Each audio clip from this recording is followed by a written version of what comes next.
You better believe it, bitches. We're back. This is Pod 86, the world's most bullish podcast, brought to you by Mr. All In, aka the $1 Trillion Man, Dr. Evil 10%, aka the People's Champ, myself, Sir Nevlook, aka the Excellence of Execution, and surprise, surprise, once again, another pod without Mrs. No Show. But we do have lots of inflation weekly and Bitcoin news, so looking forward to it. Yeah, same as always. Same as always. It's been an interesting week, I guess. Like we've got some good stories and some things I'm really keen to obviously talk about, but still kind of slow, right? In Bitcoin. Yeah, I think the whole world's a bit slow, isn't it? Right? It is. We were just talking about it before we went on air, but I think the whole world is just waiting for. We know the powers that be and all the financial gurus that supposedly we're meant to trust completely fucked every single economy globally during the whole lockdown debacle.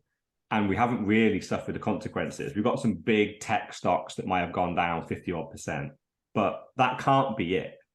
Yeah, we've obviously got rising prices of various prices of goods and stuff, but we haven't seen any huge mass collapse kind of in the Western world. And I think everyone's just waiting to see where the grenade goes off, because we know there has to be consequences. So I think that's the same in Bitcoin, at least when it comes down to the price anyway. And I think we've just got the hardcore Bitcoiners are just DCAing, which is why the price is just ticking up nicely. But we haven't got any big explosive ups or downs. We're normally a 10, 20% price fluctuation in Bitcoin. We just became used to that, right?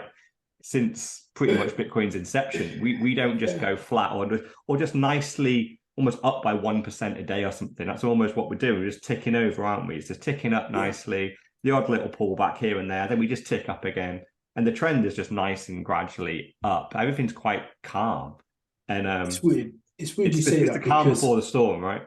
Yeah, absolutely. Because in normal like stocks and shares world, if there was to be a 15% shock, then the whole market's closed. Everybody panics, and it's a black swan event.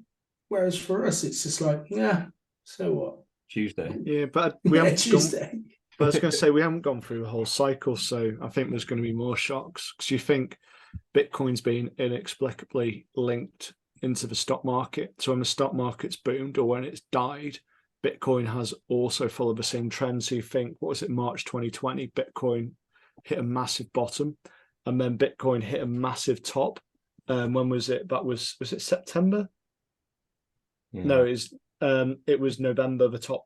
And it's the same as the stock market. So I think we're a bit too connected. You hope that this because it's the first true recession of Bitcoin, which we're going into. So you're hoping at that point is when it becomes disconnected and it becomes almost like a counter to it. The greater inflation, the greater problems, the more dependence on Bitcoin. And we are, every week we cover all these different stories, and it just makes me more and more bullish. The fundamentals don't change. No one can dilute your share. It doesn't suddenly become centralized because it can't. And, everything's solid just there. And boring, just like us. But exactly well, I wouldn't say it's solid and boring because I suppose the actual Bitcoin, I'm going like this, like it's actually an object, but it's not. But you kind of think the environment which it's in is what's so exciting. We talked about it, South Africa, how they're making their seed storage. Then there's also the one of their main supermarkets accepting Bitcoin. We've got stories about El Salvador, whatever countries we've had in lately. We've had, Central African Republic. There's been a Bitcoin island which that guy did that video on YouTube for. Of course. And it's just more and more things are happening. And I just think it's exciting to look at. Like, if we'd been in the last cycle properly, we wouldn't have seen this. It was just retail FOMO, wasn't it? Yeah, it was literally, the last cycle pretty much was, Elon's bought some. Michael Saylor has bought some. It's just individuals. Well, I'm talking even before that. So I'm talking, like when Coinbase was properly going and it's literally people buying it and going, I'm buying it, I don't know why. I was one of those people. So was Sir Neverlook. I'll buy some Ethereum too because it's number 2. Whereas like now it's like we're seeing the principles of Bitcoin, we're seeing the use cases. And it's just, I look at that, and when someone questions me, I just think about those different stories which we've talked through and think this is why. And it's so obvious when you read about what's happening. Yeah, I mean, there's a lot, isn't there? And ultimately, I guess this time, this low period, people are kind of doing their research. They're sitting back. It's also they're feeling it in their own pockets as well. They're seeing inflation happening, gas, electric, doubling in price. We were talking about council tax and, well, what am I really getting for my money with things like this? So, how can I make my money go further? You're being a patriot with your council tax. You're paying for freedom. Yeah, exactly that. One thing I am paying for, which viewers and listeners will know, is my BT bill, which has been going down the last 2 weeks. And I'd like to report that the engineer came on Friday and we've had full 100% uptime. So anyhow it goes down today, somebody's getting slapped. Yeah, I hate to say it, but you have frozen a couple of times. It might have been my gosh, don't say that. You froze before we went on live, I think. Yeah, you've already frozen twice, only for like a second or two. I thought it must I be just our Zoom call, but I think it was you. Yeah, just must be our Zoom call. It's pretty shocking because I'm in the absolute sticks here, like on some kind of mesh internet that is as flaky as anything, and my internet's better than yours. Like I'm guaranteed 100 meg, and I'm experiencing this. I was gonna say I'm semi-rural as well, so the internet isn't as good as around the main town or city. Right. Shocking. Maybe we'll need to introduce it to the pod of a speed test. Yeah, I think the lights. Yeah, someone's throttling you like later at night, and someone's watching a lot of porn. It is a bit sus how it's fine when you're not on this pod, and the second you come on, suddenly the internet goes down. Right. Well, my wife misses what she's up to. Well, she's probably trying to sabotage the show, if I'm honest. She'll be like, "Oh, you're doing your shitty podcast again." Yeah, I am every week. Thanks. So yeah, that's what I get. So are you doing the pod tonight? Yes. Yeah. It's like, why wouldn't I? Why wouldn't I? Why wouldn't I be? That childish thing by now. No, yeah, exactly. We're gonna hit our 2-year mark, and we're gonna fly past that. And then when we hit the bull market again, see, I fucking told you also. Yeah, exactly. Oh, we're gonna have 4 years worth of receipts. Yeah. There's going to be like, well done, baby. Can I have an extension? Can we move house to this one with a swimming pool? Oh yeah, it'll all be like, I've always supported you through this. Like, did you? All the naysayers pretend they weren't naysayers once the proofs have been put in. Exactly. Right. Well, speed test. I was trying to put it in the chat, but Zoom chat doesn't really like pictures. But we are currently running at 129.1 megabytes and 27.7 upload speed. I was going to say it's those spikes when a new video is loaded up. Yeah, it's a 4K. I'll just have to go down. I'll just have to do HD instead. Yeah, I think she is doing ultra HD uploads to OnlyFans. Yeah. She knows that at this moment in time I'm doing this shitty podcast. So it probably makes more money and more viewers than we do. So I can guarantee she gets more views.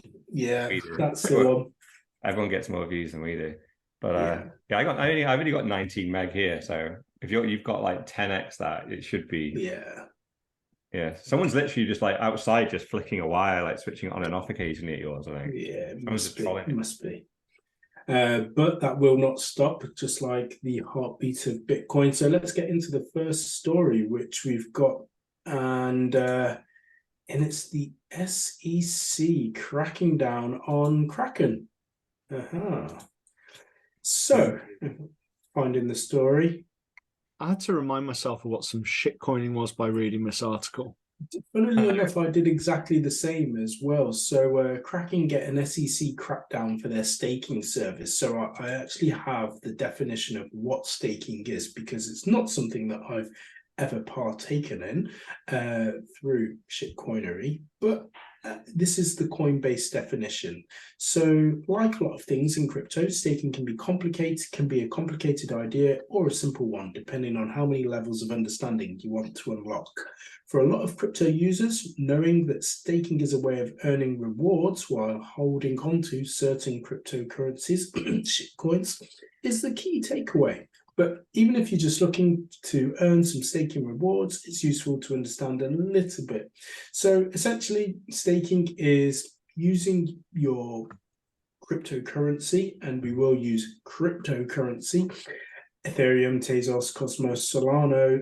You can stake some of it for your holdings and earn a reward over time. Yeah, literally. So basically, the bigger your stack, the more chances you have of winning. Yeah. Well, that's not really. I suppose it's just in a proof of stake that I think you're getting confused by proof of stake and just staking, right? So you can stake Bitcoin, for example, and that is a proof of stake. It doesn't give you any more control over the network. All it really is, it's just an interest thing. So behind the scenes, there's two things that these companies are doing, right? Because this is the whole BlockFi model, the Celsius model. You know, they all went bust, didn't they?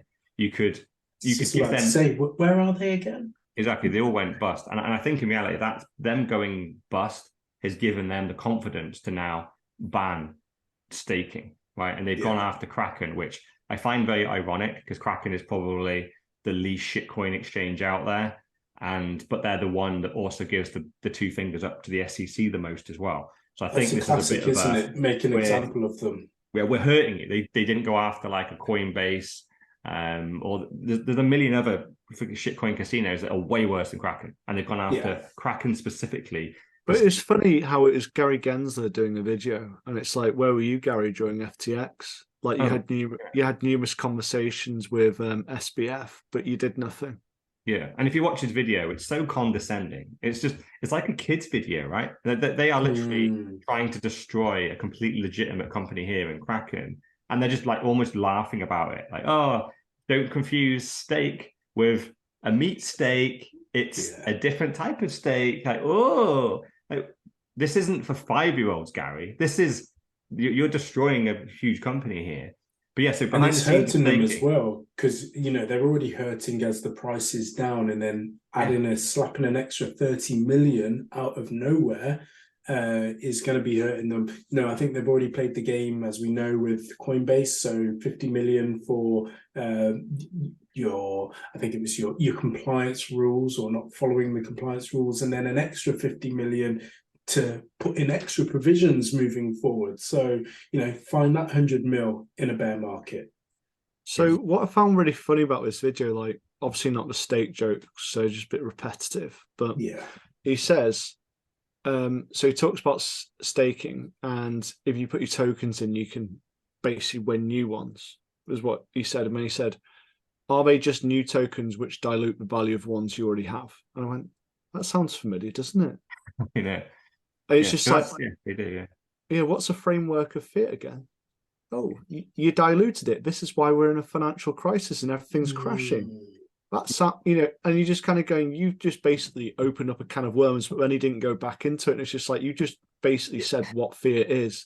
Yeah, the biggest mistake the people in crypto kind of made is calling it staking. They should have just called it interest, because that's all it is, right? When you put your money into the bank, they will guarantee you a certain percent of interest. And obviously that interest has gone down hugely, but it's a case of, right, well, where's that interest come from? Guess what? It's exactly the same as staking. The company that you've given the money to either take your money and invest it, and then they hope to make, say they've offered you 3%, they hope that they can invest it and make 10, they'll keep 7 and give you your 3, and everyone's happy in that deal. They've gone off and invested it. The problem, obviously, is when they lose the money, because then they don't have your 3% or your collateral, and we have a lot of problems. That's when we get BlackRock, and we get banks collapsing. We got the financial crisis, and you also go and get BlockFi and FTX. And when they do pay you shitcoin, which they just generated as well. Well, that's the other one, right? The other one is just through inflation. So the banks sometimes they lose the money and they just get given more. They'll get given whatever the inflation is, and a load of bank money will arrive, and then they just give out a proportion of it to the customers who they all think, oh, I've been a genius. I didn't just let my money rot. I managed to find a savings thing or an ISA thing inside the bank, and I got 3, 4, 5%. You just got to go, yeah, but they inflated the fucking supply of the money by that. So yeah, you have your 5%, but there's 10% more pounds that exist. So therefore, you're still down. Your spending power is still less. And that's exactly how the majority of the shitcoins did their staking. They would promise you 7, 8, 10, sometimes like 50% interest rates on your money. But it's purely, well, they're printing that many more tokens every month to pay all the stakers. But what's wrong with that? You're literally just treading water. You're not getting anywhere. It's just, what's wrong with that? Scarcity is just a bad word. Yeah, well, weirdly, I'm kind of fine with it. I don't really care. It's clearly pointless. It's clearly not investing. It's just like, let stupid people do stupid things. I am absolutely fine with it. But it's interesting. The problem is, though, as you said, when you were giving up your Bitcoin, you were also giving up the control of your Bitcoin. Yeah. And therefore, once you gave up the control of your Bitcoin, you then lose it. Whereas with the shitcoins, they can obviously create more. And so there is no scarcity to it. And that's the worrying thing for those that thought that they were onto a good thing while staking their Bitcoin, because there is only ever going to be 21 million of them. And so once it's gone, it's gone. Obviously, this is what happened. It's the staking service on Gemini. It was Genesis, wasn't it, behind them? And Genesis went bust. And therefore, Gemini then. So you can almost see that, it kind of makes sense to maybe put some checks and balances in here. But in reality, it's just, Gary, go and have a look at the banking system. Look at our core economy, where 99.9% of the money that he should be looking after, and he thinks he's looking after investors here. But if you ask any person in the financial system what kind of interest is Bitcoin or even crypto, it's like a gnat compared to everything else. They're like, why are we even talking about it? It's way too much airtime. So why is Gary Gensler spending so much time trying to regulate this and to oblivion? Yet the banks are doing exactly this and being even more reckless, but they have the safety net that the government just print money to bail them out, whereas the small crypto firms go bust. And guess what? So this means our industry, just through natural selection, is getting stronger. And then Kraken were a good one. Kraken have actually had a staking service.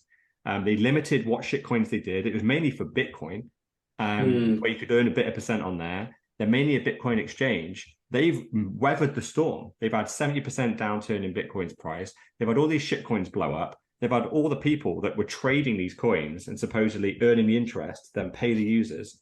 Nearly all those traders blew up in the last year. Yet somehow Kraken are still going. Gemini's went under. Obviously, nearly everyone else has went under. Yet Krakens are fine, and then they force them to stop it and pay a huge fine. It just looks sus to me. It looks like they're purposely trying to do damage to a good company. Yeah, 100%. So one of the last points which I picked up was about ETH. So previously staked non-ETH assets will be automatically unstaked. All staked ETH will become unstaked after the Shanghai upgrade. So is this one of the ETH upgrades, which takes about 4 years?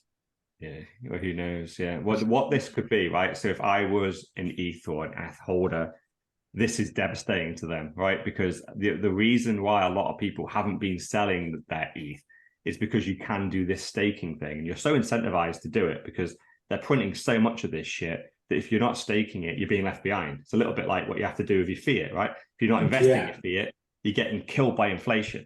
And all these coins are also inflating, and they're giving it to all the stakers. Yeah, and this is where it starts to get, oh, you're incentivized to never sell this shitcoin, even though it wasn't supposed to be a store of value. It's supposed to be some weird asset that is going to revolutionize the internet, and you can buy cat pictures online. It's the internet of everything, isn't it? Yeah. So it's actually got no purpose. It basically doesn't really have a monetary value then.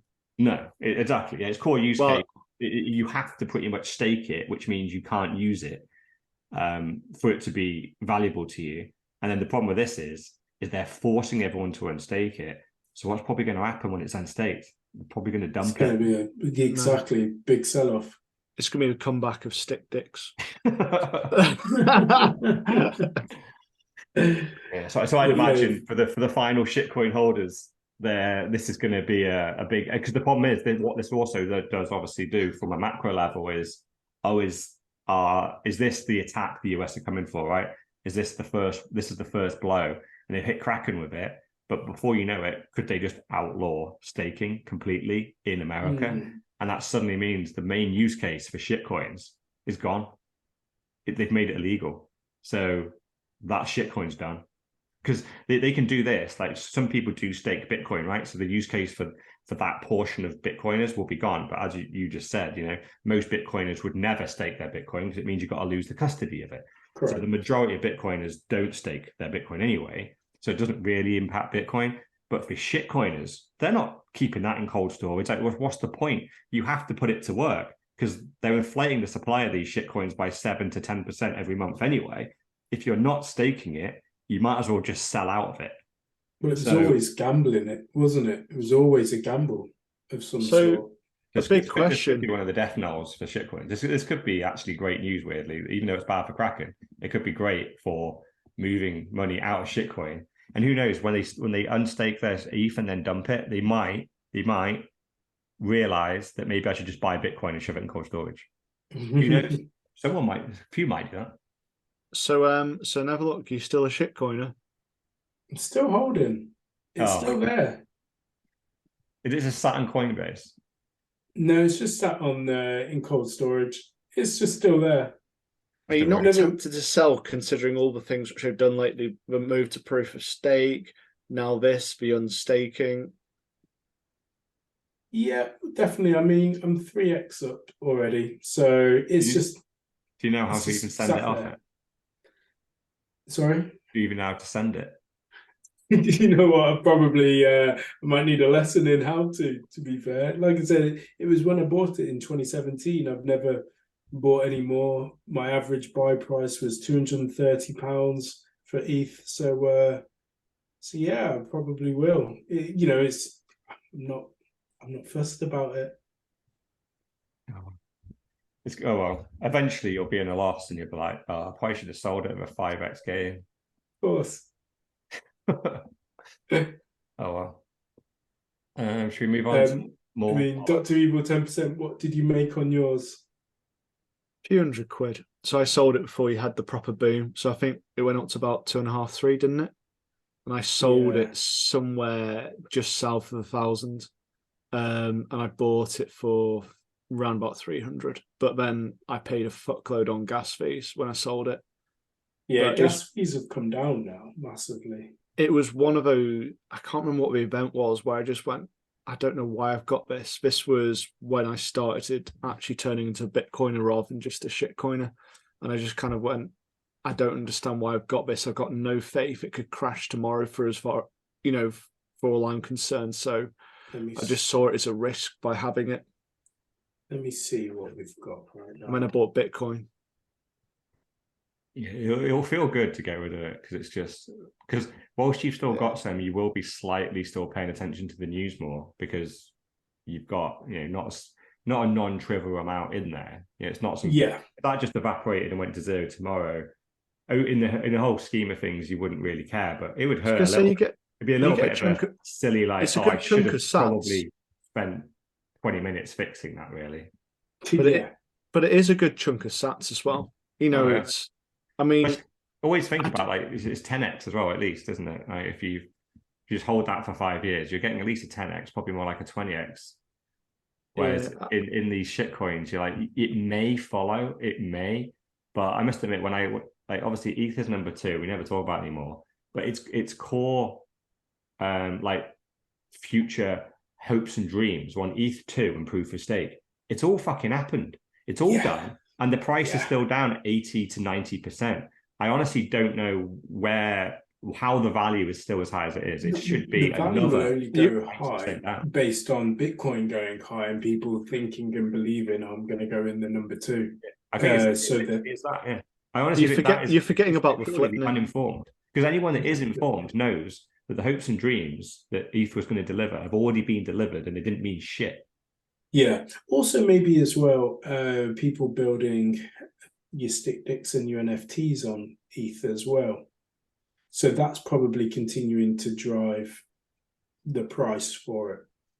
Not that I'm trying to make a case for it, by the way. Just I think in reality, it's probably. I think that the reason I would guess that the price has got stuck is just the fact that it's the staking stuff. People have, and I know that I think actually ETH2.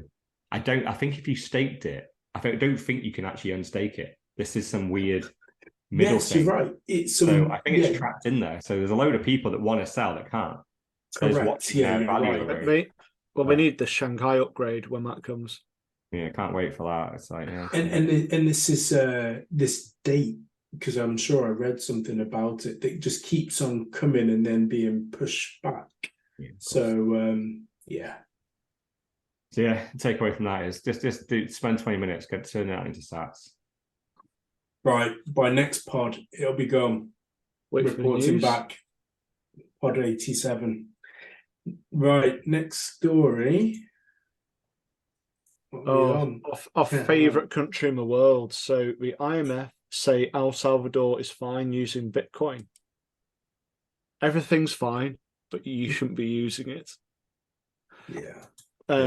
So it's at the moment that IMF have got a loan to, El Salvador have got a loan to the IMF and they paid it off, but they're creating all this. It was obviously coming from the IMF or the US where they're saying, well, they might not be able to pay it. They might not be able to pay it. They paid it. I think they paid it ahead of time. But they said, you paid it ahead of time, but we're still worried about you. This isn't good for you. It wasn't small either, was it? It was 600 million they paid last month.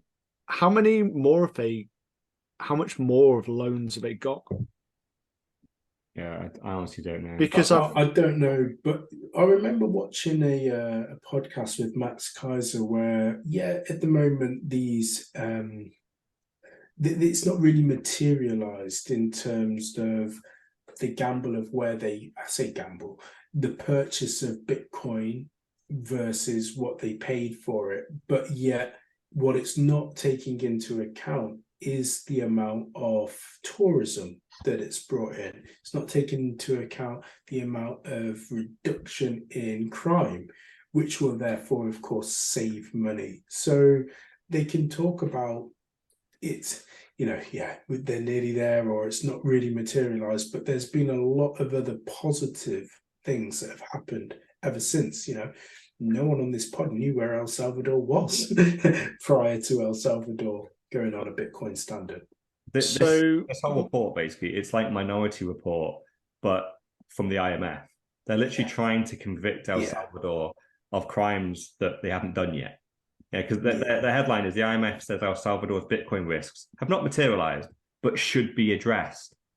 So hold on. So nothing's happened, but you want serious action. And the quote that I just read in here was, greater transparency over the government's transaction in Bitcoin and the financial situation of the state-owned Bitcoin wallet, Shivo, remains essential. You just go, if anything, from what I've seen from El Salvador and their president, they put on, every time they buy Bitcoin, they put it as public as you can, as in on Twitter. So everybody in the world knows exactly how much Bitcoin they have, when they buy it, at what price. So if at any point they suddenly go, oh, the Bitcoin disappeared, because it says they have 2,380 Bitcoin before November, and they're continuing to buy every day, and they announce these things. So this is very transparent, very accountable. They can't just go, oh, the Bitcoin disappeared, or we spent it on this, we spent it on that. It's almost like a separate fund. It's, if anything, it's the fiat that just gets printed and who knows where it goes. That's dare not you? transparency. The Turkish people paid 30 billion into an earthquake fund. Just about to bring them And up. that money will be used on the earthquake in the future. Not this one. There might be a bigger one. So we can't use any of it on this earthquake. Emo's 30 billion, which they paid into for a tax. Yeah, where the IMF on that? Yeah, exactly. It's another reason is, so what IMF said was, however, the lender also expressed concern over a rising current account deficit and the possible spillover effects of a recession in the US. Yeah. So the US is going to cause it. That is almost like going, we're going to cause it. You need to be ready for when we come and fuck you. And we're not sure you've got enough dollars for us that to current take. account deficit, like they're paying it off. So looking at how much they owe the IMF, IMF actually got this handy little sheet which says total IMF credit outstanding. And they owe, what is it, 270 million? Is that it? Yeah, 287,200,000 is how much they owe the IMF. They literally paid 600 million last month. Yeah, so they must have paid a good chunk out. So it must be the last one. So you can go, say, South Africa owes the IMF 3 billion. Sierra Leone 369, Senegal 906. Our friends at Nigeria 2.45 billion. So we got all these countries listed. It's funny, I've been listening to a book lately, Confessions of an Economic Hitman, and it's talking about how this already kicked off in the 70s. And they're using Venezuela, Indonesia, and Panama.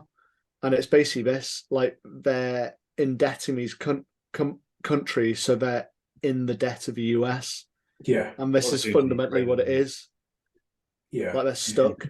But equally, it's hard for them to now see them let go, essentially, because you think, oh, they'll never pay this. Because prior to Bitcoin, how would they have? They would have been forever indebted to the IMF, just like some of the other countries you've just read out who probably haven't. Who do you think's top? Ukraine. I don't know Ukraine. Oh no, 7.6 billion. Top. Who's top to IMF? Turkey. Turkey are. I can't see Turkey. Are they listed? Is the name slightly different than just Turkey? Because I can't see them off a glance. UK aren't in the list. Is it a Middle East country? No, South American. Quite obvious when you think about it. Oh, Venezuela. Close. Argentina, 32 billion. They can't pay that. No. But yeah, it's amazing. And they're trying to pick on El Salvador, who seems to be doing quite well. They're reducing crime. One of the president's big policies is around cracking down on gang crime. So I know he's been doing that, reducing crime, but he's also encouraging boiling the oceans at the same time. So he is bad. It's almost just so obvious, but I think for the layman, if the layman did read that, I think you just go, yeah, there probably are some legitimate concerns there. Bitcoin is very volatile, da da da da. But for anyone that's informed, it's just so obvious. So actually, here's a question: if El Salvador go bankrupt tomorrow, who has caused it? Is it Bitcoin, Russia, or climate change?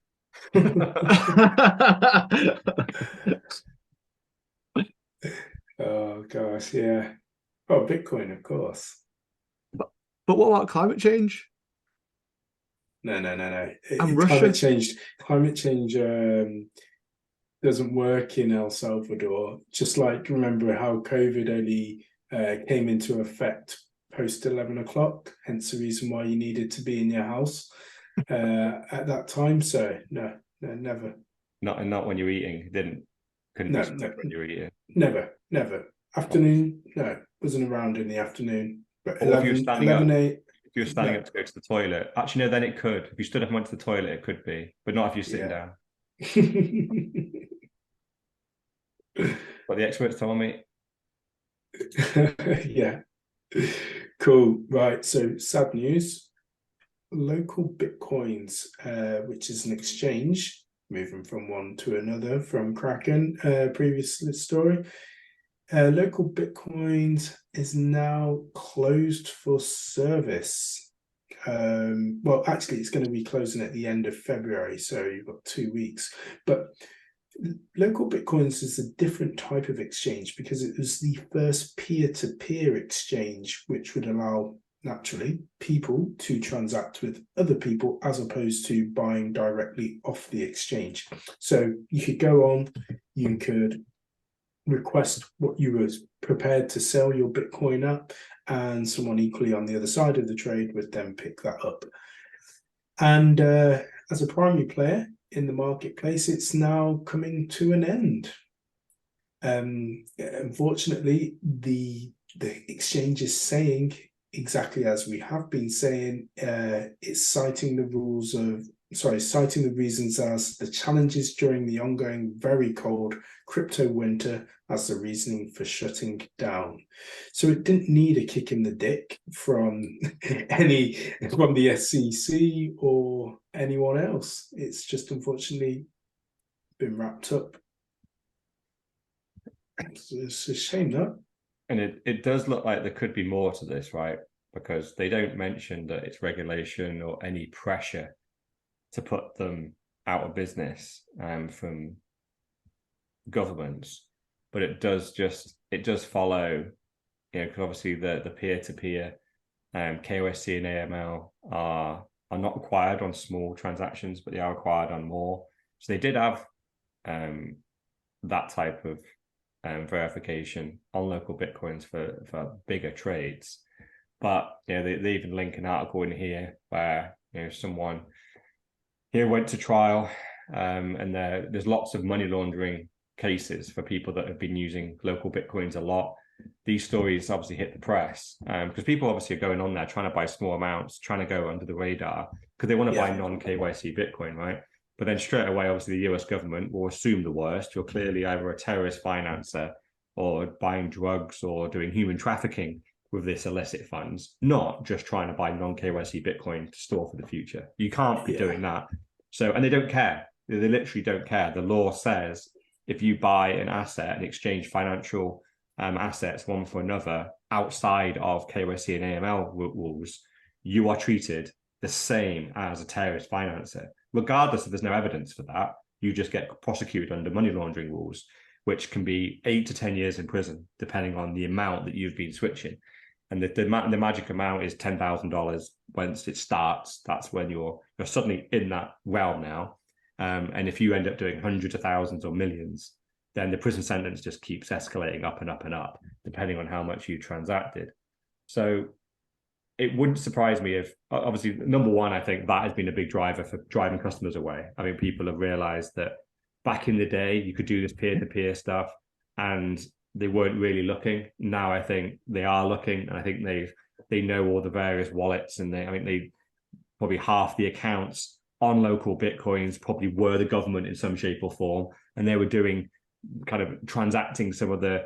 Wouldn't be surprised if some of the people selling the large amounts of Bitcoin that they shouldn't have been selling under KYC and AML rules probably were the FBI on the other side of the trade, right? It's like all that thing. And whenever you go into the dark net, if you want to get a hitman for hire, 90% of them is the FBI. It's the same with the pedo rings. 90% of the pedo websites is the FBI. They're all honey traps waiting for you to fall into them, and then they get you. The second the transaction is completed and money has changed hands, bang, they arrest you and you go to prison for a long time. So it wouldn't surprise me if they have some legal pressure over the people that run this, and they've threatened them with big, long prison sentences.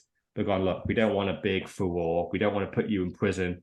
We could do the Ross Ulbricht thing on you. We could do the Silk Road. You can go to prison for 350 years if you want. Or just shut it down quietly. Don't mention any of this. Just say it's market conditions and walk away, and we won't do anything else.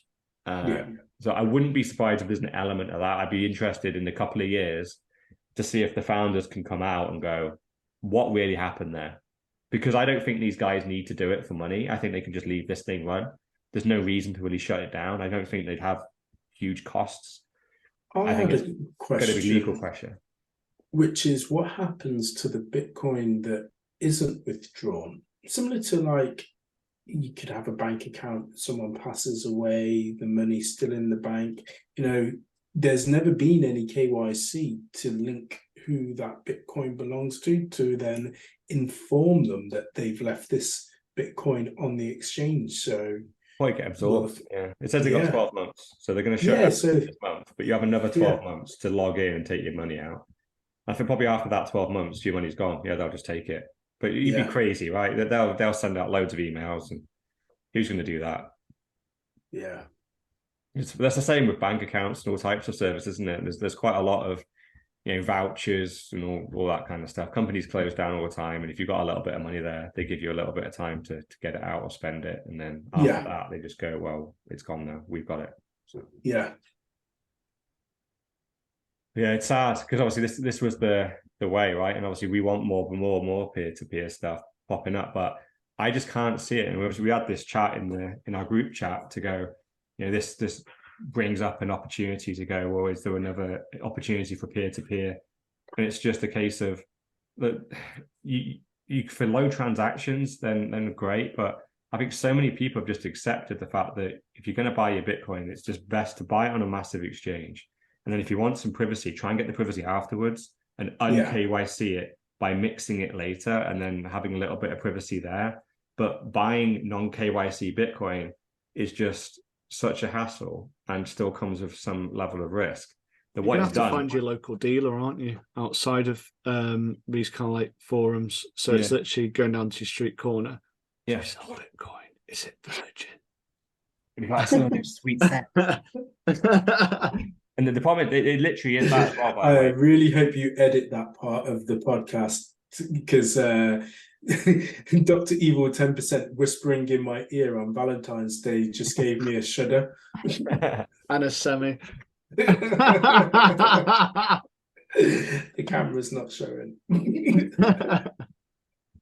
But yeah, it is a worrying sign, right? It does remind me of the high street as well. You know, like how all the small independent shops they used to exist, but then these big supermarkets popped up. So you end up with your Bitcoin has to be stored on a government exchange. Yeah, well, that's unfortunately that's where we're leading to, right? This is what governments wait for.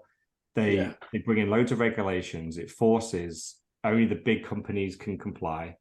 So then it reduces the amount of players down to just a couple, and then they essentially co-opt them. They just come in, and it's exactly what's happened in social media. So, you know, social media used to be, you'd say whatever the fuck you wanted, where you want. It was just the wild, wild west. There was dozens of websites, but then they consolidated down to like 3, didn't they? And now suddenly, say anything out of line, you're cancelled. You might even have the police knocking on your door. They're clearly what the governments are now. When you look at, you know, pretty much a Twitter or Facebook or a TikTok or whatever, you kind of know what's happening behind the scenes. Like everything you say could be, it comes to, you know, government scrutiny. They're doing that with Bitcoin in a weird way, where they're pushing everyone into a couple of exchanges that are friendly, which wouldn't surprise me, right? Why they're going for local Bitcoins here, that they're done. Kraken's been attacked. It wouldn't surprise me if Kraken aren't playing ball. And I wouldn't be surprised if they've asked for a lot of information that they legally are not required to provide, and they've said no.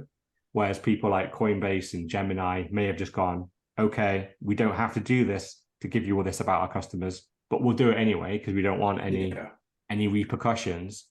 So if you play ball, and essentially what it does is it's crony capitalism again. This isn't the cream rising to the top. This is who plays nicest to the person that has the money printer. That company ends up winning, and then they have control of this market by the 2 or 3 exchanges that exist where anyone can buy and sell on are in the pocket of the US government. So this isn't a good trend.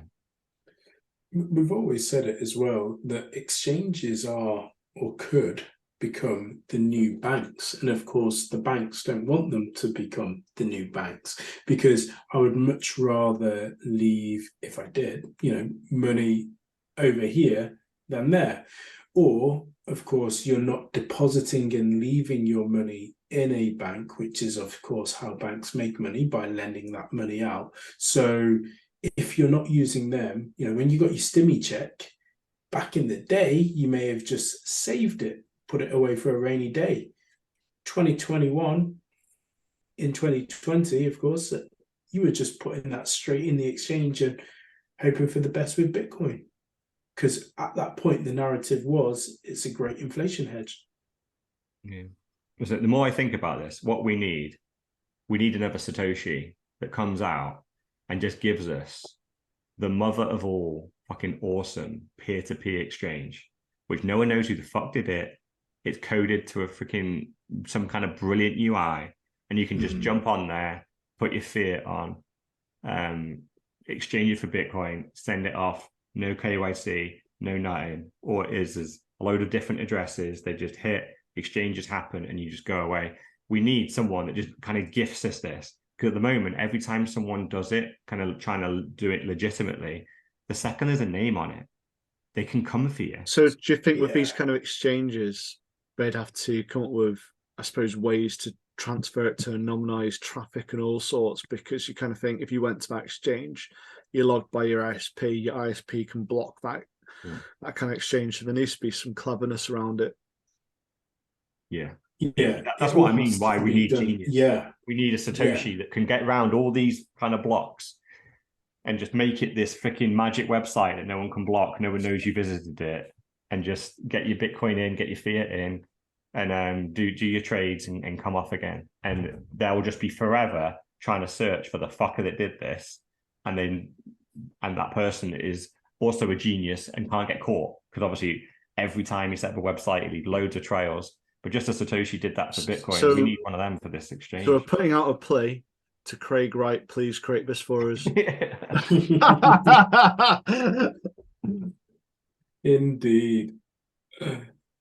It's an interesting one. I think rather than a singular, maybe it's like multiple. And perhaps, obviously people run nodes and run their own servers in the background. Perhaps it's one of those where you can't shut, of course, Bitcoin down. So if there is somehow some way to be able to do it that way, like opening up your own node is a thing. Opening up your own mini exchange, peer-to-peer, and then they can't come after us all. We're forming an idea here. Yeah. Mr. Orlin, you've got trillions. You can fund this. It's a good I think that is a very good starting point. It does need to be something like that. It's just how you get it all working in the middle. And the biggest challenge, right, is the off-ramp of fiat into it. Correct. That's always the case. There's already exchanges that are decentralized that you can just send Bitcoin to and change them to shitcoin. But you've got to stay in crypto, right? Because obviously that is, no one can kind of stop that, right? It is, as much as we slate shitcoins, the one good thing about them is because obviously all the value is going to zero, but no one can stop you sending them, just like no one can stop you sending Bitcoin. But the biggest problem is getting money out of the bank into the exchange, because they can block it there. That off ramp is always going to be a challenge. And obviously once you have to have somewhere to send it. And once they realize what's the receiving address or the receiving account somewhere, where is that fiat going to? And once they realize, oh, this is the one for the exchange, they're going to block it, aren't they? Because the DEX is, decentralized exchange already exists. But you can only switch a Bitcoin to a different coin. So that's no good. People want to switch their fiat into Bitcoin. That's the very hard nut to crack without doing KYC and AML rules. Otherwise, you can't get bank accounts. Correct. Anyway, should we go on to some good news for once? We've got some bad news there. This is we got a new hardware wallet. Cold card the Q1. Look of it. Yeah. As I said in our group, I really like the look of this. So this hardware wallet is kind of like a return back to the QWERTY pad of BlackBerry. And geez, I loved my BlackBerry. But then obviously Apple came along. But instead of a ledger, which I know we use, or I know some people obviously use Trezors as well, the ability to key in your seed phrase, I think for certain people, and equally myself, it would be good, because if you're doing it through repetition, you start to remember, oh yeah, this is the 7th word, this is the 12th word, and so on, to the point where it may just become natural to you. So it's then logged in your brain. It's the first iteration of it and the first of its kind. But what do you guys reckon? What do you think to it? Overall, I think I like it. MVK is who's the founder of CoinKite. He does the block clock as well. And yeah, the original Cold Card has been the hardware wallet of choice, because obviously this is Bitcoin only. This is why it's so a lot of the kind of security vulnerabilities that the other ones have, they all come in largely because they're updating that software so often to accommodate all these stupid shitcoins, NFTs, and kind of all that bollocks. The Cold Card doesn't have that. It's purely a Bitcoin one. And it did need a refresh. It does look quite technical, didn't look particularly great. And it did have a keyboard, but not a QWERTY one. It had a numbers one. It looked more like a calculator before. Now it looks like a BlackBerry, and it's gone from being see-through to being black. And it has a lot of extra features, right? So it uses NFC. It's got a better screen. It's got an SD clock. It's battery power, this one. Yeah. So you don't have to plug it into your laptop, which I quite like. You know, the fact that it can just be genuinely not connected to anything. It's got a flashlight. It's got, I don't know why the hell it's got a torch on it. Well, that's for scanning QR codes. Yeah, but so like I think I'd have to see some kind of demo of it to understand how the different features fit in. So like, the QR codes, and then the SD card. Why would you need the SD card? Yeah, and is it a vulnerability? Yeah. I just don't think I understand a lot of the intricacies around this. So like the QR code, the torch, the SD card, and then it's just the general thing. I think I'd have to see it, but it looks interesting. It's innovation. Whether it's actually any good innovation is another question. Yeah, I think what he's doing, the reason why it's got the QR card reader is he's trying to get it to be a type of wallet that maybe you would use on a more day-to-day basis. So like in El Salvador, so literally that's your card almost, where you scan it, or then you can either send or receive. It might be a good one, especially if it's within a certain price bracket, and the fact that you got your batteries. Yeah, but the price is $200. I think that's probably a bit out of it, because that's what, but probably wouldn't even pay that for their phones. Oh yeah, it wouldn't be. Yeah. The average person. Oh, this is high end. Yeah, this is high end. One thing I did think about though is you could start a little bit of a museum when it comes to all these gadgets, right? Because eventually we know that they're going to be, defunct, and something else better will come along. But if you've got that perfectly boxed or just in storage, it's going to be worth a lot later on down the line. Yeah, there will be kind of collector's items. I think it looks good. I think this is obviously a guy, right? He's pretty much a lone Bitcoiner. He's probably self-funding pretty much all of this. He doesn't raise investment. He'll just his profits from previous hardware wallets and from the block clock, he's investing in this. And I think for someone doing this pretty much on his own or with a small team, it's fantastic. This is what we probably need more Bitcoiners to do, because otherwise we are going to be waiting for the Jack Dorseys and the Elon Musks of the world to go, look, this is what a guy with 5 people can do. Let's just throw 300 million at this. And I want an iPhone version where this needs to be, let's reinvent everything from the bottom up. Oh yeah. Then we'll suddenly be looking at these things going, holy shit. But it's actually no more than the version 1. So the version 1 is $210, and this is $10 cheaper, and you're getting a hell of a lot more for your money. Yeah. I think he knows that's the price point around for just over £100 tends to be what a hardware wallet goes for, doesn't it? That price will go down again. That's another thing when it comes to small individuals, right? He'll have a lot of costs he needs to recoup for these hardware wallets. Whereas if a massive company like a Jack Dorsey does come in, he'll go, he can throw 100 million at this and go, it's fine if we don't make any money for the first 10 years. So let's just sell them for 20 quid, for 30 quid, 40 quid, whatever. And let's just do volume. And that's what different type of economic models will come in and do that, because I still think the hardware wallets are too pricey, so we do need to get economies of scale and get this price pretty much down by about 80%. I would say they're far too expensive.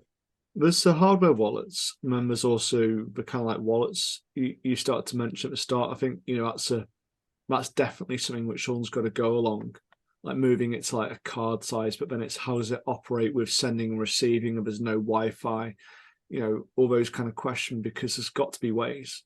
So you don't just want it on your phone. Is there another way which we can do it? And no, we don't want a chip under our skin.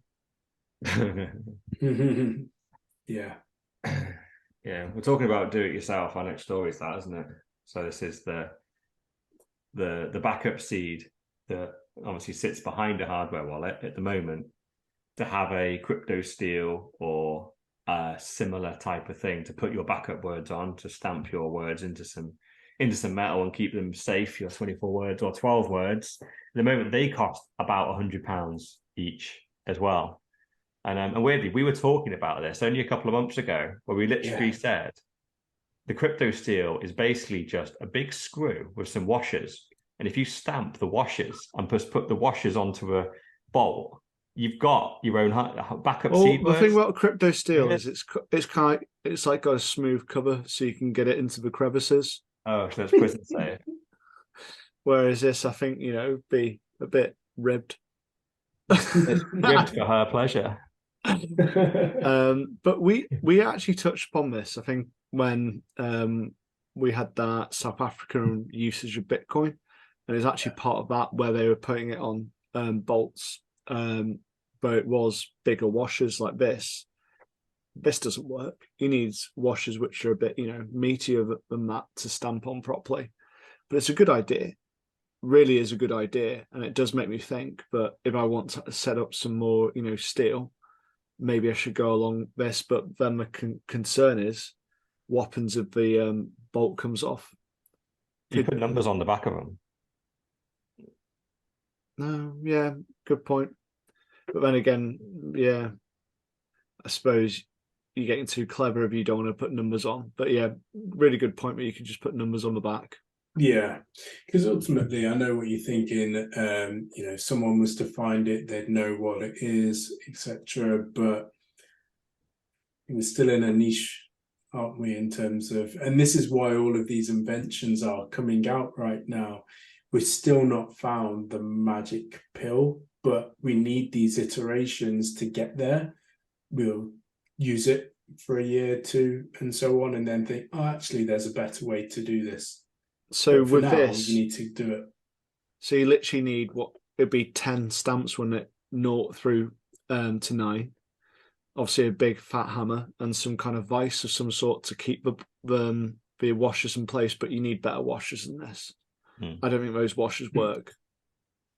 Yeah, I think this is what we're going to end up doing. Really, people are just. I think it's.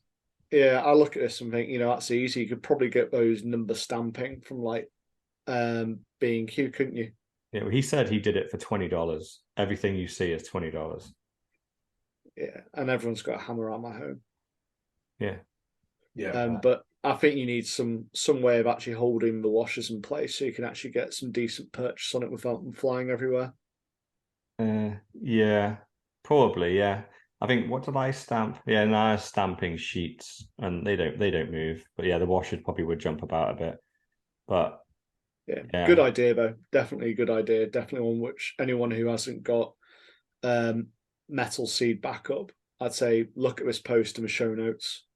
and get it done. If you don't want to pay the £100-200 which you've seen for various different contraptions, have a look at this. Yeah. Order I the actually think it's bits. a good business idea, you know, just buying a shit ton of these things, packaging them up as seed backup words. You could basically take 10 quid worth of stuff, repackage it as a backup seed word thing, and sell it for 20 or 30 on Amazon.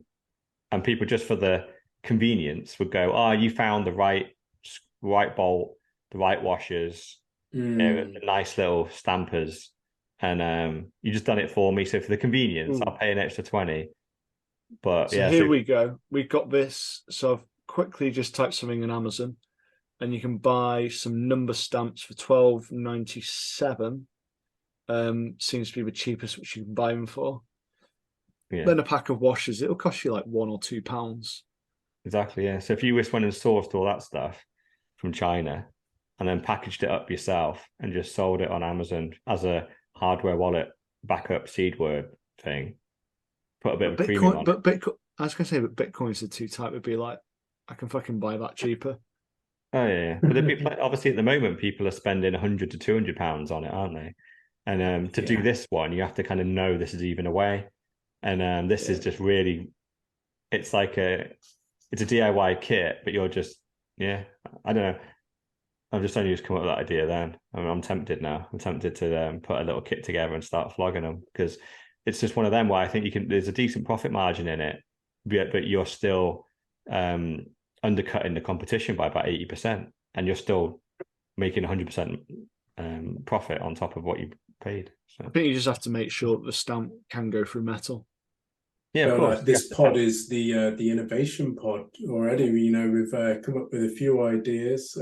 All copyrights are to the 4Bs. So yeah, we will see. Because that's the thing. Just as you said then, yeah, exactly. The stamps have to work, the washers have to work, and so that's what you're paying for, right? You're paying for the fact that I had to buy a load of washers, load of different stamps, try them all out, find the best ones, and then that's the one I put together. Yeah. And even though they only cost me a tenner and you can have them for 30, it's like, yeah, but I've tried out 10 of each versions and I know these ones work. So just for the convenience, just buy this packet. Can they fly off the shelf for Bitcoiners? Especially if you put some Vaseline with them as well. you know, a little tube of Vaseline. There you go. And a link to Dr. Evil's OnlyFans. I'm too busy looking at these stamps. I'm thinking, ooh. You can demo them working. Yeah. A live demo of how to conceal them. I think it's also, something when you first get into Bitcoin, you'll think it's the words, whereas the words, what's the list called? Is it bit 39? Bit 39, yeah, bit 39. So they all correspond to a number. And this is like a standard, so it's not just something which you get with a pack. So this is where the beauty comes in. So you get a washer and you just put the number in, which is brilliant for doing on this rather than trying to write a word on a wash if anyone's thinking that. Yeah, you can. And even if you do have a word, you only have to do the first 4 digits of the word. That is unique. So even though the words are, I think, even 7 or 8 digits long, some of them, if you just do 4, then that is unique. The first 4 digits of every word are unique. Yes. Yeah. But yeah, it just makes the stamping a little bit more difficult because you have to buy 26 stamps instead of 10. But that's the thing. You could just give the option. You give people the option, because some people, obviously, the only downside of the words, it's more secure but less convenient. It's always the balance and the trade-off, isn't it? And obviously also you could make a mistake easier, because obviously the hardware wallet will give you the words and then you have to convert the word to a number using BIP39 to get the conversion. And so you've written that down, so then you have to do the conversion back. But it is more secure. Just to put the numbers on is much more secure. It's much more less likely if someone stumbled across it, they'd have a clue what it is. Whereas if they saw kind of the start of words, it might click a bit easier. But I think it'll get to a stage though where everyone carries around a debit or credit card in their wallet, and you might just miss a washer, let's say, off the complete word and the complete phrases. So your 12 or 24 words. So yeah, people are still robbed, of course, but and held up for knifing and gunpoint to say, "Give me your PIN." But in the end, it'll just be, yeah, we've all got one. So what? We've all got some Bitcoin, or we've all got some sort of cryptocurrency. I don't necessarily know how much you've got, and you don't know how much I've got. I could have a £10,000 limit on my credit card. Yeah, you just have a decoy wallet, don't you? You give them exactly. You give them the one with $20 in. Yeah. Cool. Should we move on to a stalwart in our podcast, Big Toshi? Very great. So yeah, I'm a bit mixed about this one, because I think the headline of this Reddit post is that he's wrecked, and there's a judge that's thrown out one of his court cases. And essentially, this is Craig Wright again. Instead of suing individual developers here, he's suing companies, a whole host of them, and he's suing them for hosting the white paper, also using the Bitcoin blockchain, and also the Bitcoin file format, which the judge is dismissing his last one, apparently, which is the Bitcoin file format. He's like, you can't copyright that, but he's still unfortunately got a case that is potentially going to get tried, that he owns the Bitcoin white paper and the blockchain. So yeah, he does have a white paper. He's got proof it's got a coffee stain on it. I know. So it's just, Craig Wright needs to fucking go away. It's so funny because obviously like the Bitcoin white paper literally got produced along with the blockchain, and Satoshi himself even went, it's just free commons, right? It's completely yours to use what you want with it. That's Satoshi said it himself. It's in the white paper itself.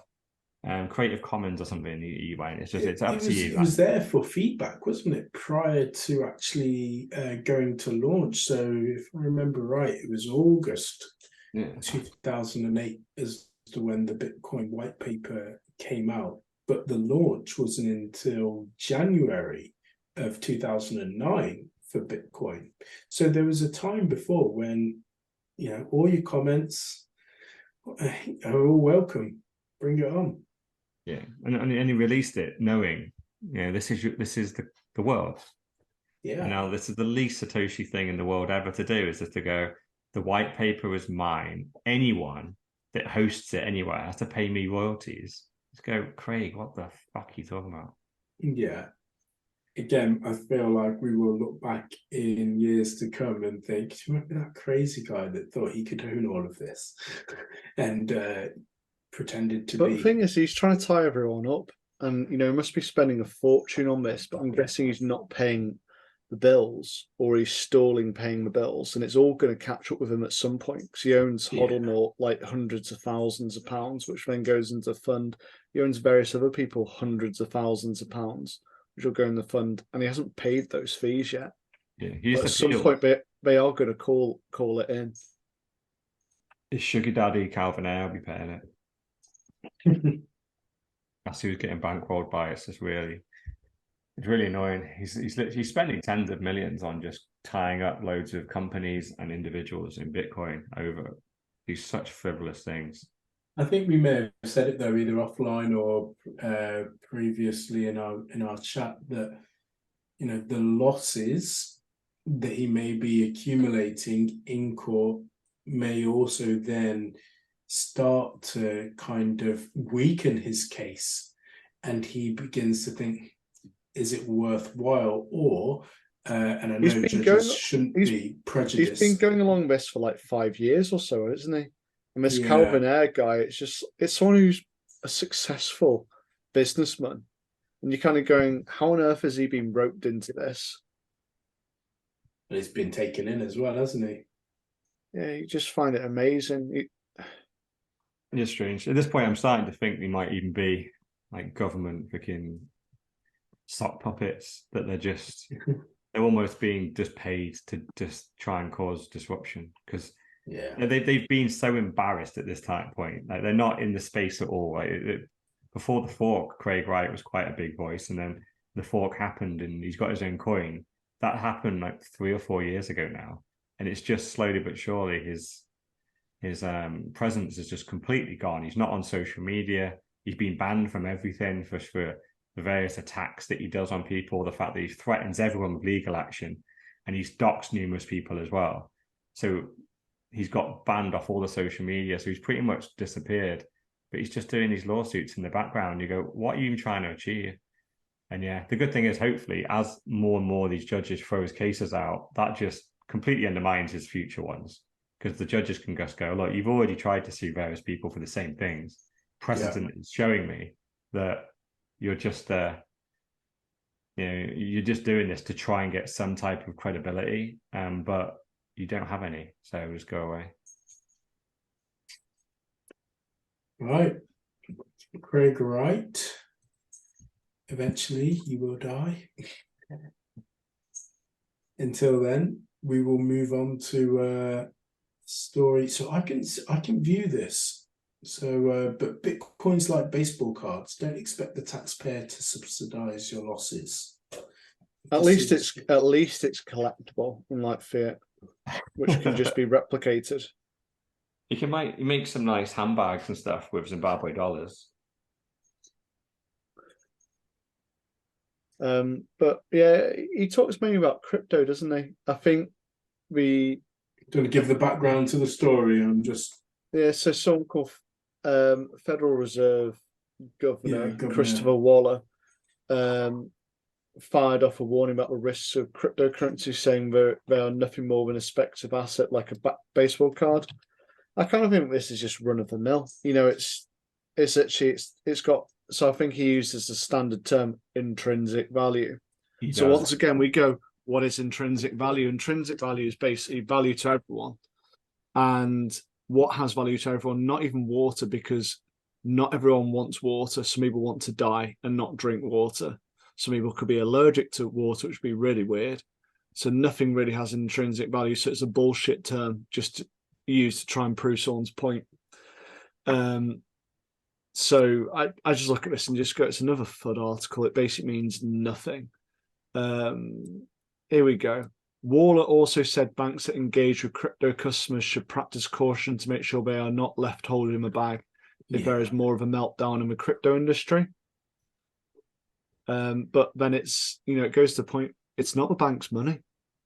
These people can do what the fuck they want because it's their money. They have earned, well, actually, if you think of the basic principles of money, it's their time. If they want to throw their time on, I don't know, F or some stick dicks, then they can. Yeah,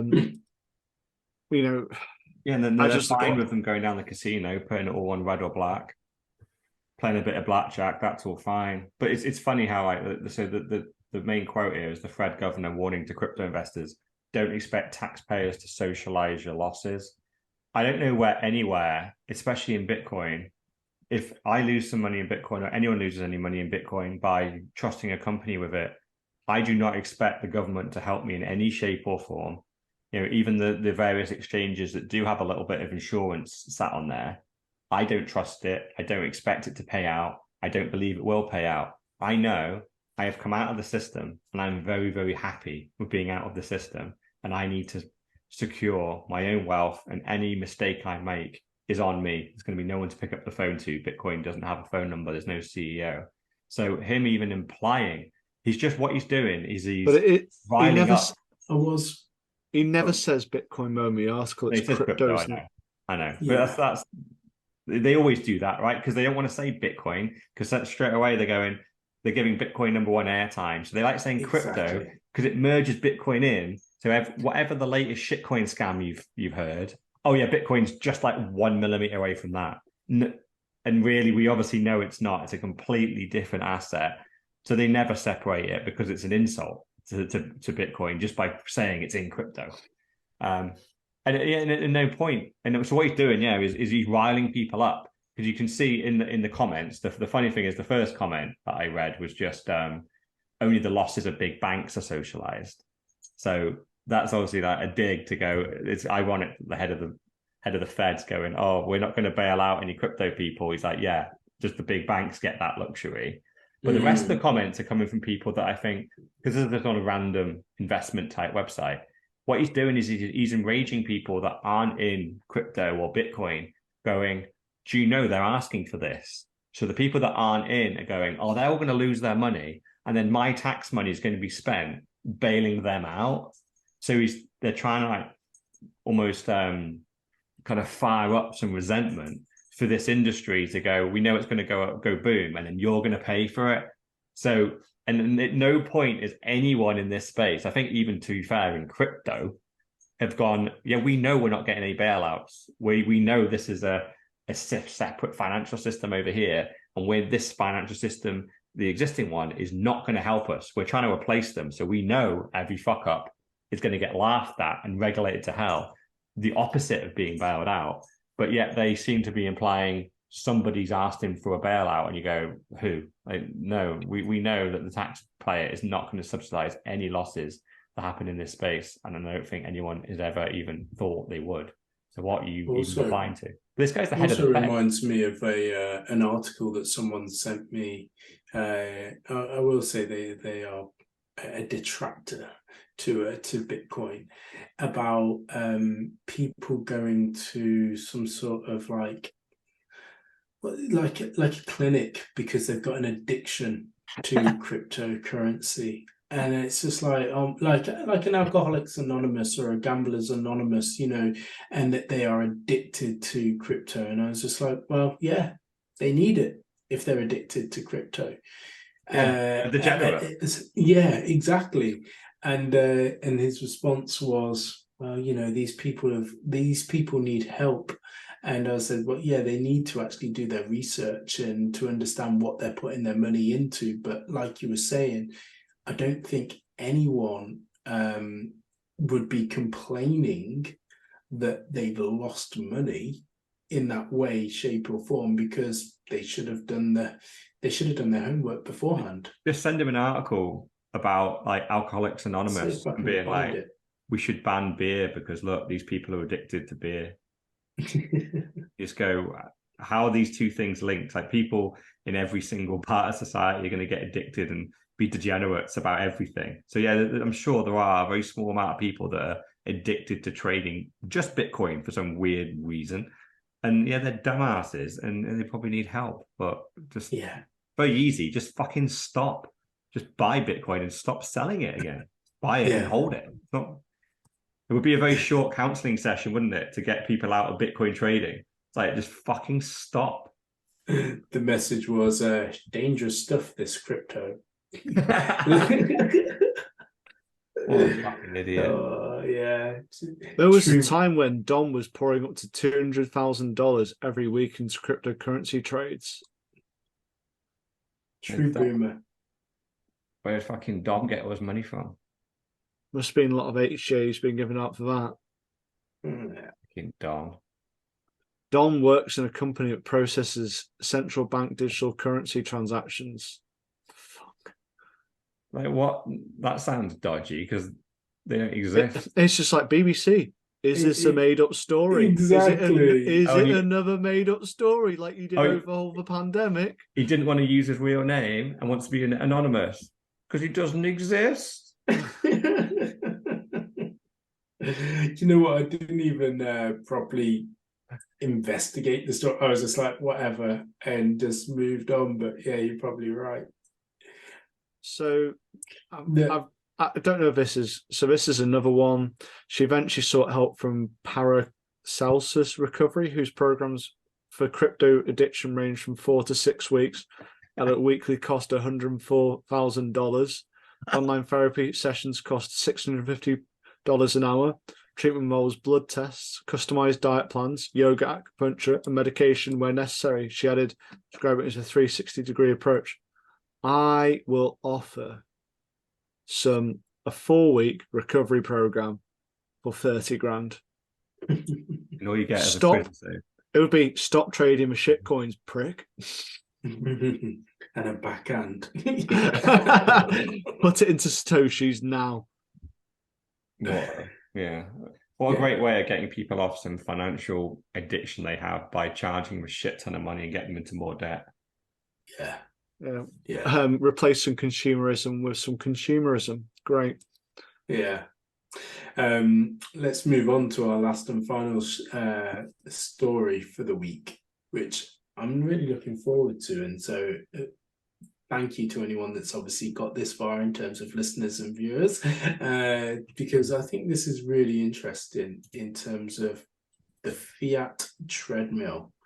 And if we fix the incentives, it will therefore, the fiat treadmill keeps us from storing, well, we believe that the fiat treadmill keeps us from storing a value.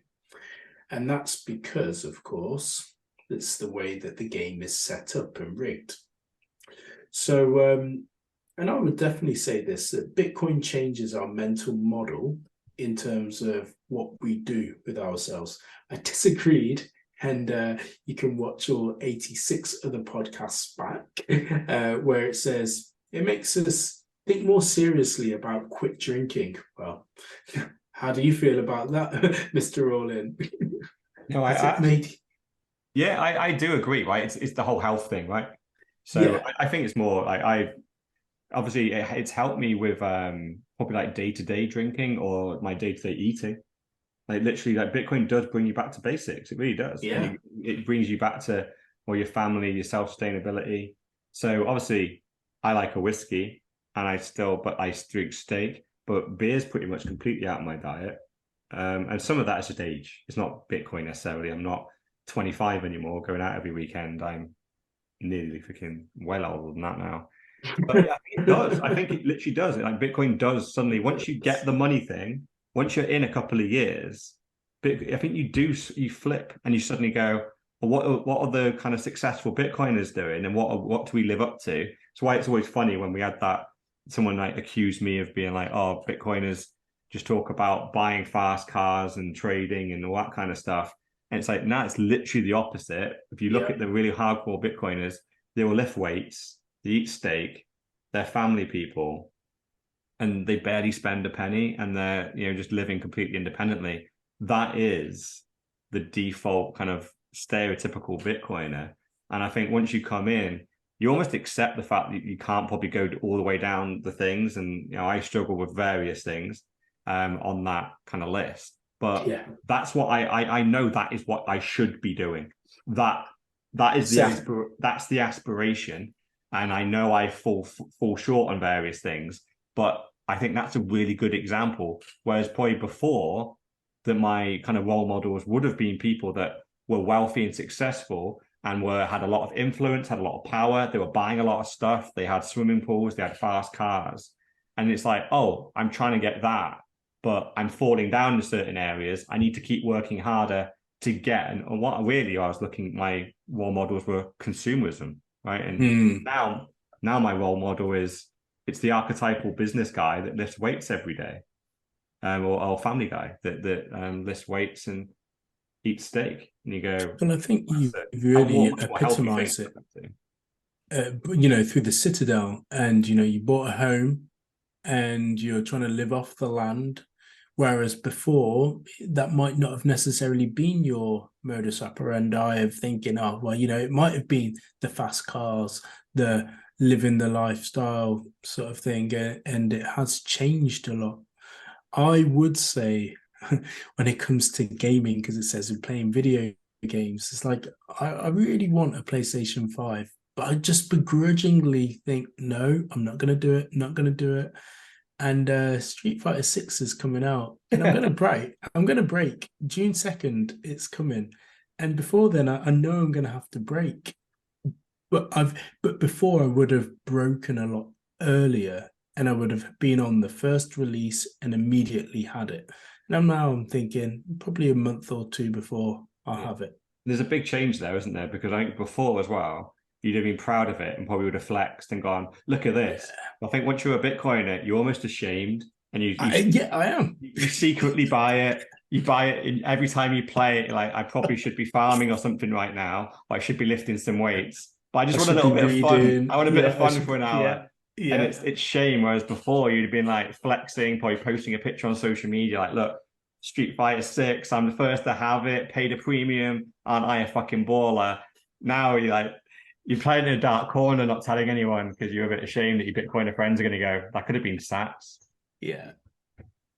Or you could spend the time learning something useful. Yeah, exactly. Do you know what I might do is use the ETH that I'll get rid of and use it towards that.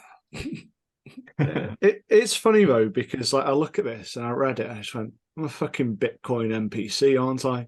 Not a real person. Yeah.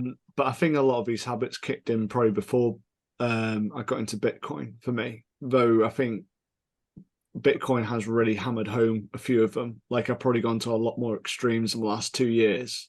Oh I'm yeah, probably it's no more 10%.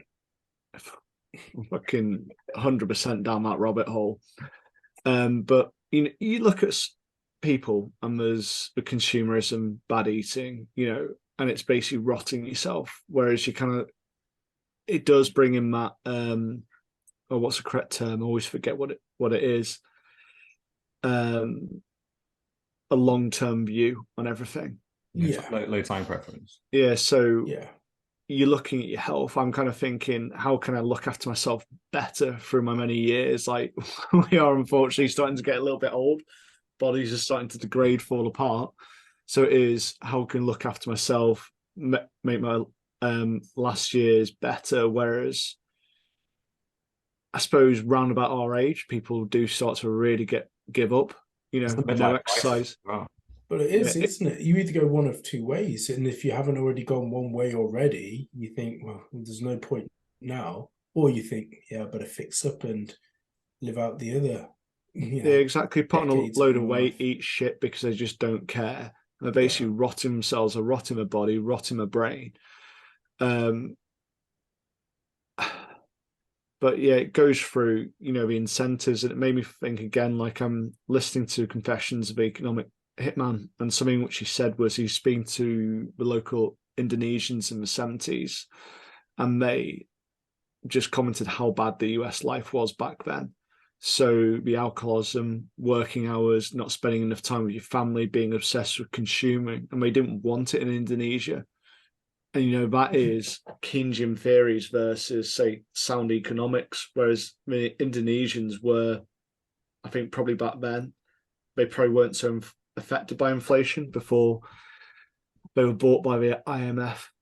And I think there's a couple of quotes in here. So the Keynesian overlords like this metric-driven way of accounting for an economy because it lets them justify just about anything the government chooses to do. War, that'll create jobs and spur the economy. Welfare, that'll get more people to spend and that'll help the economy. Just about any government program can be justified. The only government action Keynesians don't like is cutting spending. Government economists are Keynesian for the same reason false profits proliferate. They tell rulers what they want to hear and rationalize their policies. And that kind of flows down to the people. I deserve it. Another chocolate eclair because I'm worth it. Well, it's sad. I mean, the thing is, like, that's what the TV tells you, right? You Exactly. do work hard. You're on this. Ironically, the only treadmill half of these people are on is the fiat treadmill. So, and it's running faster than they can keep up with. So, no matter how much money they earn, they're printing it faster, and you're getting further back on the treadmill, and you're just desperate to not fall off and end up being bankrupt. So you switch on the TV, and yeah, what are the adverts? It's all just cheap food, high fat, high sugar, and that's seen as though that's a luxury. And in reality, that's just cheap garbage, processed shit. I only realized this obviously having a baby now, just starting to eat real food. You go into the shops and someone brought around some rusks. They on the front of the page, it's got big pictures of corn. It looks super healthy, even though I think it says the word healthy on the front. And I was like, I remember rusks as a kid, and like, they got to be good, right? That's the staple of every baby, first kind of real food you're eating, a bit good old rusk. I looked on the back, I think it was 40% sugar, and then 25% seed oils, just total trash crap, and then like 4% corn. So this was basically processed sugar and oil, and just complete garbage in this thing. And I'm like, there's no chance I'm putting that in my kid's mouth. She's not starting her life eating this crap. Like her body cannot digest this. These are seed oils that have been processed. Her digestive system is so delicate. She should be only getting raw food that's unprocessed. She's just coming off milk and eating this. This is like we're already going to get her addicted to the processing of oils and sugars. And they're not even real sugars, they're artificial flavorings and sugars. Yeah. And it starts from such, literally from the rusk all the way into the mackies and the donuts. We just get hooked on this stuff, and it's cheap. Like the more the fresher alternative is more expensive. And it's just fiat, right? It's not always more expensive, it's more effort most of the time. Yeah. Yeah. I think before, if I rewind myself before I'm a Bitcoiner, I'm probably not checking the back of the packet. I didn't really care. And I'd have just given my kid the rusk and gone, it looks healthy on the front. I'm not even going to check the back. But now as a Bitcoiner, I'm like, no, I don't trust any of these fuckers. Let's have a look at this. I'm not trusting it. I'm going to verify it. I don't think the nice, friendly, healthy picture on the front is legit. And I verified it on the back and went, I'm sorry, I can't give this to her. This is trash. And the person who gave it to me is my auntie, read the back as well and went, I'm shocked. I didn't know it had this in. I'm like, it's trash. This is worse than the Mars bar. It's disgusting. She's not having this. I shoved some broccoli in her mouth instead, and she nommed it. It's just... it's a point. I think I'm far. Well, I'll need to rectify at some point, but I'm probably far too down that rabbit hole. What with sugar with your kids? Yeah, like biscuits and things like that. Yeah, they get hooked. It's more addictive than cocaine. But the thing is, I don't eat it. So it's one of those ones like, yeah. It's ease and convenience, though, isn't it? When you've got a screaming kid, I think there's a balance. I'm like you, as you know, very military when it comes to the food diet. But going back to the article, and it is when you start to dig a little bit deeper, and looking at these things like food, like, of course, lack of saving vehicles, and as it then goes on to say, lack of traditional stores of value, because again, we were talking about this off air. For us, value previously was, and this is how we all, before obviously we were friends, we were talking about stocks, weren't we? What stocks should we invest in? And we've talked about property, and then we've never talked about gold, because we all kind of got that. But those would have been sound ways of storing your money until Bitcoin. Yeah. I think there's a lot of shit though. I think stocks are a load of shit. Bonds are a load of shit. I think pretty much everything is a load of shit. And just imagine how much work we had to do, right? And we discussed this before. Like, in reality, we didn't know why we were trying to do what we were doing. And it was purely, we were trying to get off the fiat treadmill. We were trying to become financially free. And we didn't really know why we were on it. It was just a case of, the world's really fucking hard. And if we just work our salary, it's not going to be enough. We're not going to get off this treadmill until we're 65. We need to earn the money, pay our taxes, then do more with it. We have to do more. And we did a lot of work researching companies. We knew, like, almost just as a single brain, it might not be enough work to get us over it. We need to kind of crowdsource another 3 brains, and let's put this in the middle. Now we've got 4 brains all working just to try and find a bit of an edge. Mrs. No Show actually showed. Yeah, she did some work. What got her onto the 4 Bs. Yeah. And so we were doing all that, right? And that was 10 years ago. Yeah. 10 years ago, we actually came up with the idea, or not even the idea, just the understanding that we need to get off this treadmill at that time. And, as you say, we're getting to literally middle age, and we're still there and thinking we still need to get off, but we found the vehicle to get off. But the light bulb and the idea was already sparked years ago. I think it's more experience now. It's a realization about the amount of crap in the market. Like I said, bonds, like government inflation's somewhere between 5 and 10%. They're going to give you 1.5% returns. But So once upon a time, that would have been a sound thing, and none of us, or no one would have questioned you about that. You'd be like, yeah, "Yeah, you're right. Do it. and Okay, then it's not like going to be a high return." I still do invest in the stock market, but I invest in it because I know that's where quite a lot of money goes from the printer. So I put into it because I need more than one vehicle. I can't have all my eggs in one basket.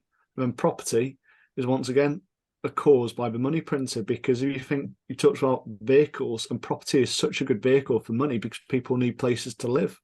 Yeah. But if the money wasn't debasing every year, would people actually be investing in property like that? No, you probably have sustainable housing for everyone. And you just got to play the hands that you dealt with, aren't you? It's, And those are them. But we know that Bitcoin's the fastest horse in the entire race. it's one of the good lines I like in this article, which is various assets will just return to the value that they have utility for. So, like houses, for example, are hugely overpriced because so many people treat them as investments. And a lot of the time is the only reason they're even doing that is, again, because they're trying to get off the treadmill. So people that are wealthy buy more and more houses. And obviously we know there's a lot of very top-down corruption from Vanguard and like BlackRock and all those kind of guys that are buying up huge amounts of property as well, pumping up the price. All the billionaires hide their wealth in various countries, buying up properties and all that kind of stuff. They need to come back down to the utility value. And the utility value of a house is nowhere near, compared to wages and house prices, as we discussed at length, they have completely got out of whack. So the extra premium on top of a house price is the investment value it has. And the only reason it has that is the money printer, number one. And number two, people just trying to make ends meet. And if we moved on to a Bitcoin standard, and my point at the end of like us kind of getting our four heads together and trying to invest in stocks, that's unrealistic for the average person, right? The average person isn't going to be able to do that. They're not going to know what to do. And they're going to invest in stock, lose some money and go away. So they have to stay on the treadmill and go, this is my only path. Whereas on a Bitcoin standard, that's fine. You earning a good day's wage and earning money, if you are sensible with that money and hoard it and save it for a rainy day, your retirement will be the sats that you have saved and they will not lose value. You don't need to go out in the market, and the key figure mentioned in the article was at 7%. It's almost like a magic 7, where you need to be making 7% or more with your fiat that you earn if you want to save it. And if you put that money in the bank account, you're losing money because they're going to give you 1 or 2% probably, maybe even less. So you have to start finding other financial investment vehicles to get the 7. And property is going to be a key one. It seems nice and safe. And then people are going to start gambling in the stock market. And we shouldn't be asking people to do that. These people are working long hours. They're doctors, they're nurses, they're teachers, they're office workers, they're everything. And we're asking all these people at the moment to come home after a hard day's work and go, oh yeah, by the way, you also need to be an accredited investor that can go do 7% gains every year. Otherwise, you're taking a further pay cut. And well, not only that, you're taking a further pay cut and you're also subjecting yourself to potentially working, not even potentially, you will be working a lot longer than you actually expect. Again, Dr. Evil 10%, the podcast or the sit down chat that I sent to you was the fact that when people believe that they'll be ready for retirement age, they'll realize that there's not enough in the pot. And the pot has been massively underfunded, meaning that they will need to either continue working, find a new job, or be left without enough money. Or get an OnlyFans. Or get a Valentine's Day special OnlyFans. 25% off coupon for Dr. Evil 10%. You're exactly right. Because I think it's not even the urgency, it's a lack of realization. Basically, you're looking at everything which is going on in the consumer world around you, and you're too busy on that to actually look at the future. So, time preference again. Like, I don't know what made us do it, because it seems genius now, doesn't it? If you look back 10 years and we're already thinking about it, and I just wish we'd been thinking about it earlier. I just wish we were looking at it earlier. Happened. Yeah, because if we tagged onto the S&P like 15 years ago, you kind of think shoving all your money into there would have just, well, obviously Bitcoin would have been the best choice, but that would have been a decent way to go. Yeah, I just did that on my own. It's only later on that, because as plebs joined. Unfortunately, yeah. Yeah, That's why I made that internet boom was why I made my first bit of money, and then it was after that I was getting bored again. It's like, what can we do? We need to do more. Yeah. And weirdly, I didn't really realize at the time, but all I had to do is buy a Bitcoin. But it kind of helped. I think it helped my journey. I think when the amount of time we spent looking at stocks and stuff, I spent a lot of this is just absolute trash, and I can't even really explain why certain stuff goes up. It just seems correct. It was a guessing game. Money's just it goes down because there are good companies, good financials, good profit, increased by X amount per year. Their share price is static, but then others it flies up when they're in a deficit, and you kind of think your extreme is obviously Tesla because it's technology, but then you kind of look at Ford and they got more income, and it doesn't make a lot of sense. There's so much manipulation, and the thing is, it's all these, like, this is the thing, right? What I kind of came to realization of is that a lot of the stocks that we were kind of investing in, there's massive hedge funds and like things like Vanguards that have certain stocks in them. So if you buy a stock that is in like a Vanguard thing, and the hedge fund manager of Vanguard decides to sell a load of it, the 2,000 stocks that exist in that go down. Whereas if he buys a load, it goes up. And you're trying to look at it and go, why is my company going up and down? It's like, it just happens to be one of 2,000 stocks, which is in this random hedge fund over here. And they're just moving up and down together. You go, oh, for fuck's sake. So all my analysis is worthless. I need to know what that fucker's doing. Yeah. Is he buying or selling this week? And you just go, this whole game's rigged. Like, unless you're at the top, you don't know what's really happening. Yeah. So, yeah. And I think you're spot on. The gold market is rigged. The stocks, but also it's not truly market. Scarce. Was it Zambia with their mines and then the potential of mining asteroids? It's a myth. I think that time's going. Yeah, absolutely. So just buy Bitcoin. Yeah. Just buy Bitcoin. That was the end of that group, really, wasn't it? Because I think for the last like 2 years, I was like, just buy Bitcoin. I'm done with shares now. And you were like, no, I want to do another round of shares. I'm like, I'm not doing the work. I'm just buying Bitcoin.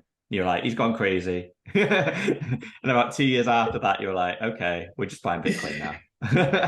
He's gone. Well, it was a domino effect, wasn't it? Like, you went years before us. I mean, it was like one by one in close succession. We all kind of moved on to Bitcoin.